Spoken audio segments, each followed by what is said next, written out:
Hi everyone, my name is Maria with Texture and Shimmer, and I'm bringing you a tutorial today on creating texture on a wood panel with resin on top.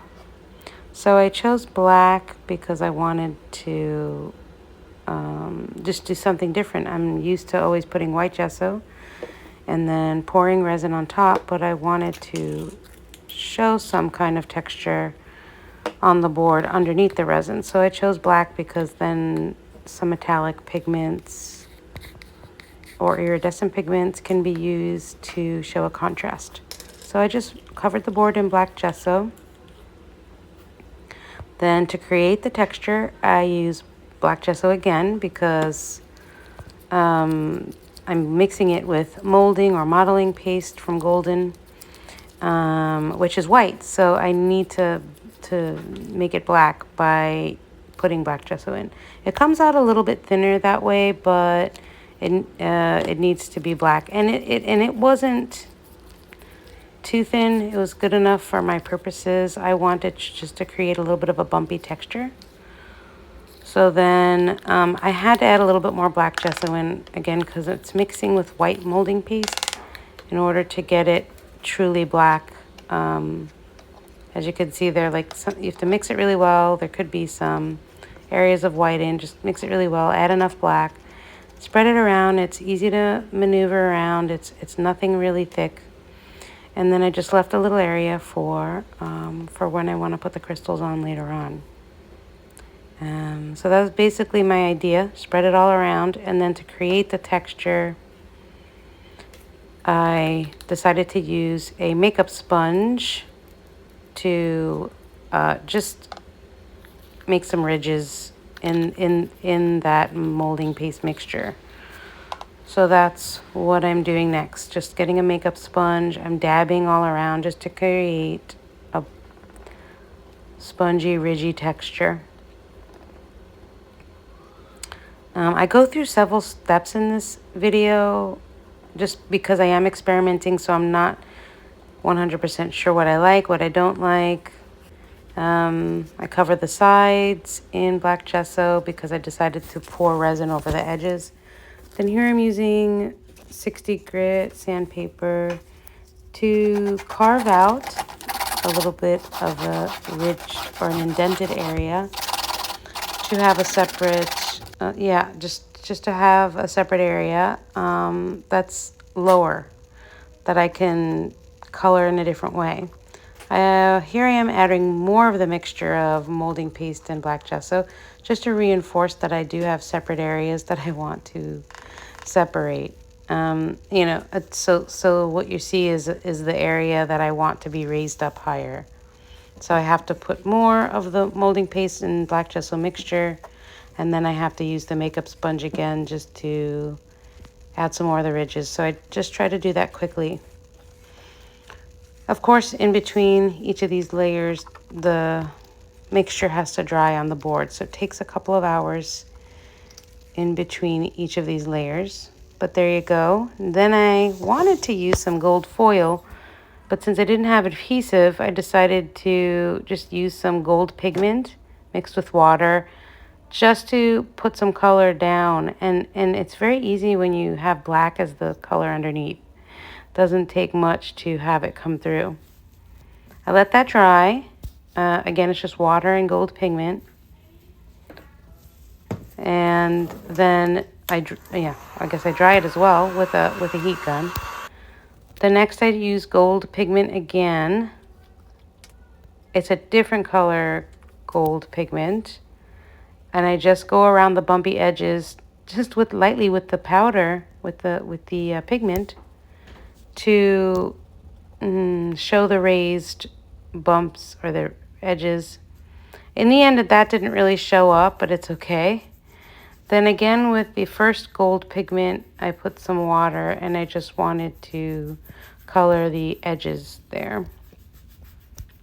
After letting that dry, then I added the texture on top, which are some just different varieties of glass crystals. The first one is gold. These are from Counterculture DIY. Those are gold crystals. Then I use some opal, small opal glass, like an iridescent color for the next layer. They're clear. They're clear, but they're so tiny that they come out looking like opal. They're very iridescent. But it gets covered up with resin, so I wasn't too happy about that. I just left it as is. And the third layer is the thicker crystal, the glass crystals, the third layer there. So you'll see later on I go in and add more just to have it be more defined. But those crystals are from Michael's, and they have a gold mirror side. They're from Michael's. So I just go ahead and what I do is I drizzle resin on top just to get all of that to stay down. Some clear resin, a small amount, and then I have to let that dry overnight. So that was the next step there.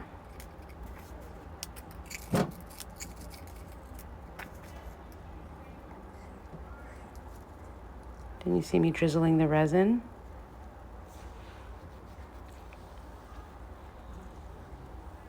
It's only on that one area with the crystals, the glass crystals. Next, I decided to add some iridescent pigment powder. In the end, it gets covered up, but maybe a little bit of it shows through. So I just brushed it on, or sprinkled it on, actually. Just wanted to add a little more shimmer. So I'm doing a close-up so you can see what that looks like after it dries in there. I had used some, I think, matte medium to adhere it. Then I use a gold marker just to define the edges of that sunken in area. Using a gold marker, paint pen. It's a gold paint pen, actually. Not a marker, a paint pen.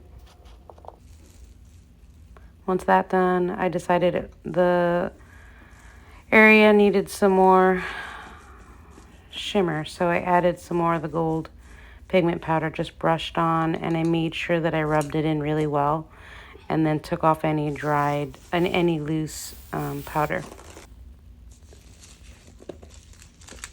Here I'm adding more crystals on top because I want a higher, I want the textured part to be raised up higher.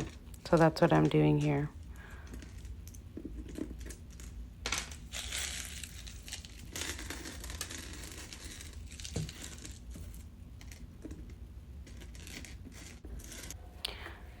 Okay, next I'm going in and decided to add some of the iridescent pigment powder in the black areas, well, the black and gold areas.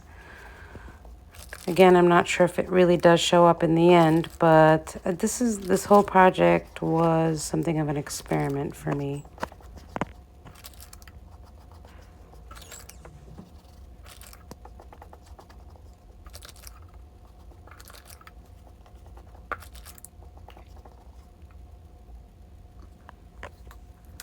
I decided to use some gloss varnish just to seal in any powders, both the gold and iridescent powders that I'd put on there. So I had to brush that on and then let it dry.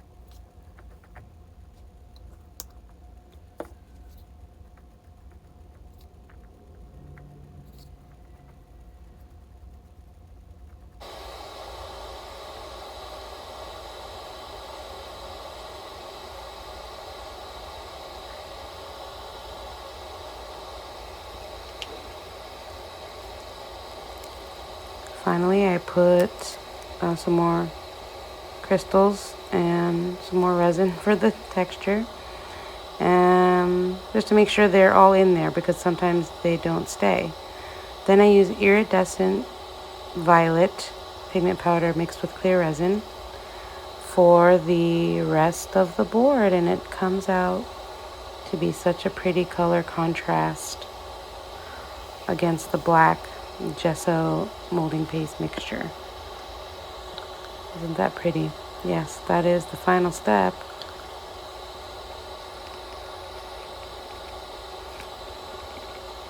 Once I spread that out, then I just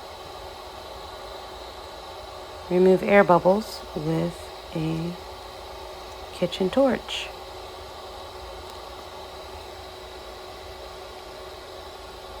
And I think the textured area shows through underneath the resin. That's my own opinion.